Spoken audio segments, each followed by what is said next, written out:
All right, let's jump right into it. Welcome to this exam prep explainer. We're going to distill some heavy foundational community health concepts into practical, usable knowledge. Look, if you're gearing up for your nursing exams, you already know that grasping these theoretical frameworks, it's not just about passing a test, right? It's literally about shaping how you're going to operate out there in the real world.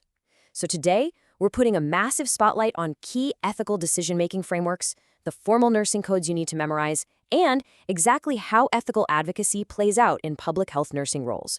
So here's our roadmap for today. We'll be hitting 1. Foundations of nursing ethics, 2. Ethical decision-making frameworks, 3. Applying ethics in communities, 4. Nursing codes and advocacy, 5. Evidence-based practice fundamentals, and finally, 6. Genomics and public health. Let's get to it. Section 1. Foundations of nursing ethics. Understanding the basics. We've got to start with the abstract concepts to lay the groundwork for everything else. Okay, you absolutely need to nail this distinction for your exams, the difference between ethics and bioethics. When we say ethics in this context, we're talking about the active practice. It's your daily clinical decision-making and your actual conduct on the floor or out in the community. Now, bioethics? That's the 30,000-foot view. It is the systematic, academic study of those moral dilemmas. Think of it like this. Ethics is what you do. Bioethics is the broader study of what we all do. Keep those separated in your head, and you'll dodge some really easy trick questions on test day. Now, the ethic of care is huge. It reminds us that nursing ethics are completely, fundamentally anchored in caring relationships. It's that hands-on connection, actively listening to a patient's concerns or just holding their hand when they're scared. That is the absolute core of our profession. Now, your materials highlight other theories too, like virtue ethics, which is all about acquiring excellent character traits, and feminist ethics, advocating for equal economic and social rights. But the ethic of care? It zeroes right in on the vital link between the physical act of caring and morality itself. Moving on to Section 2, Ethical Decision-Making Frameworks. Basically, the how-to. Let's get into the procedural, step-by-step guides you need when faced with tough choices. This right here? This sequence is a major key. You've got to memorize these 7 steps. Ethical decision-making isn't just relying on your gut feeling. It is a rigorous, logical process. First, obviously, you identify the core issue. Then, you find the context and gather the hard facts. Step 4 is crucial. Reformulate, meaning you might actually need to totally adjust your initial understanding based on the facts you just found. Then, you weigh your options, you make a decision to act, and finally, you evaluate how it went.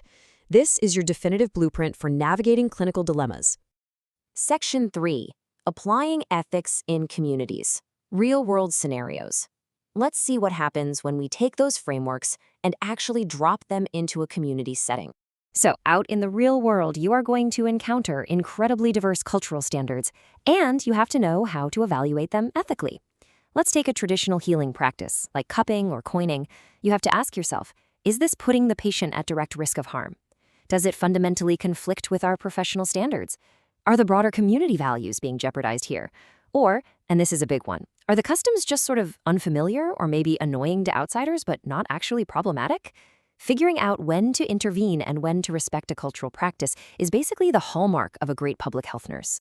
I want you to think of moral distress like a line of dominoes. Say you're forced to implement a policy you strongly, ethically disagree with. That's the first domino. If you leave it unaddressed, it knocks over the next one, leading to cascading distress until someone intervenes. The framework to stop the cascade is super straightforward. First, identify the specific situation triggering you. Second, speak up, communicate your concern, and look for ways to address it. And third, seek support from your colleagues. Don't carry it alone. Okay, the big takeaway for this matrix is how perfectly it matches each core nursing function with a specific ethical tenet. For assessment, you're relying on competence and the classic tenet of do no harm. For policy development, your goal is achieving the public good, recognizing that serving others over yourself is required and that good ethics equals good policy. And for assurance, the tenets are that all people deserve essential services, and the providers delivering those services must be both competent and available. Right, Section 4, Nursing Codes and Advocacy, the rules and the action. Let's shift our focus to the formal codes that dictate how we advocate for our communities. Write this down mentally. The 2001 Code of Ethics for Nurses with interpretive statements is the absolute, non-negotiable ethical standard for anyone entering this profession. It is not merely a polite set of suggestions, it is a succinct, binding statement of your duties. It's essentially nursing's way of expressing its deep commitment to society. Pair that with the Public Health Code of Ethics, which is all about the collective nature of keeping populations healthy, and you have your ultimate professional anchor. Now, how does ethical advocacy actually look in action? Bateman's principles lay it out perfectly. These are your core action skills.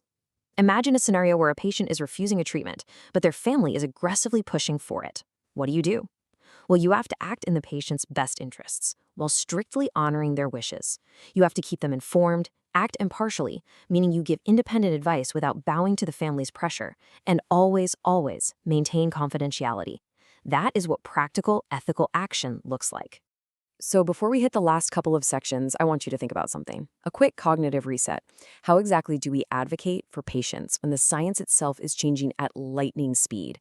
Because being a true ethical advocate means your practice has to be anchored in the absolute best available evidence. Which brings us nicely to Section 5, Evidence-Based Practice Fundamentals. The scientific standard. This is the bedrock of modern clinical reality.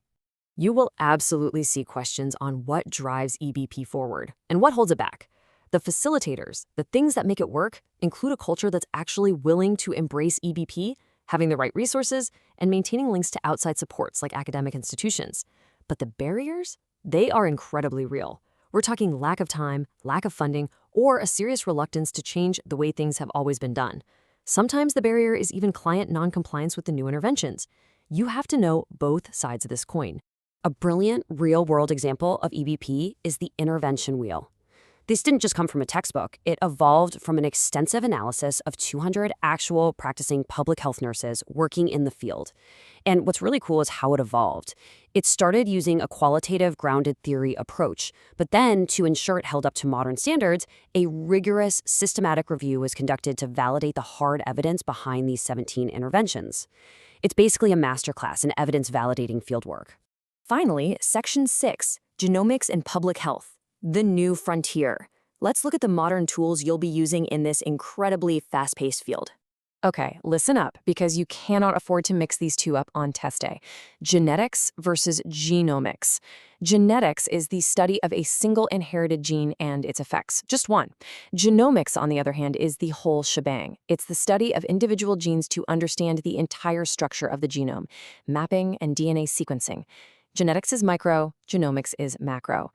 Every single nurse today has to understand both and how they impact entire populations. You have to know GINA. It is a massive legal and ethical boundary for genetic privacy.